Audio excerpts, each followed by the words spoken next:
people who are hurting in the way this man was hurting. Hurt people hurt people. She was 2 years older than my niece. Hurt people hurt people. That's something you say when your daughter's dating a fucking deadbeat and gets her heart broken. Not when somebody gets murdered by somebody who was arrested 14 fucking times. Here's the litmus test for if what you're saying makes any sense at all. Ready? If your family member were the victim, is this because hurt people, or is this because of a massive failure of the justice system? Well, we don't know what his mental state. Okay, well, you can Google who defunded all the psychiatric wards and take it up with them, or you can say, my sister is dead.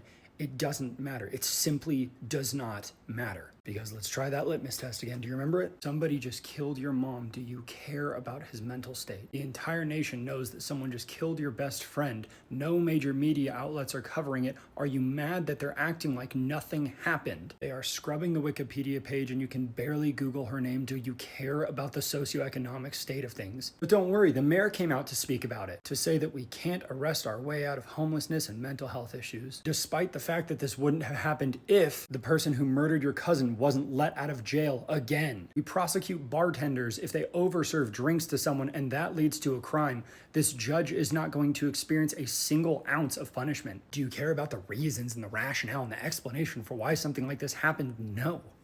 Because somebody you love is dead. I've said it before, I have family members that have done such evil things, you can Google them. I know what their childhood was like. I know what their mental state was like. My stance remains the same. So I'm gonna say something terrible. I think you should find the video and I think you should watch it. We need to stop softening reality. I think we need to stop closing our eyes to inconvenient things that are right in front of them. I think you need to see how afraid she was. I think you need to see that she probably didn't even have time to register what happened. She sat there, she covered her eyes and cried.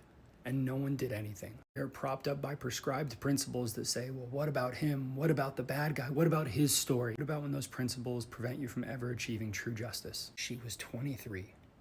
She was only 2 years older than my niece.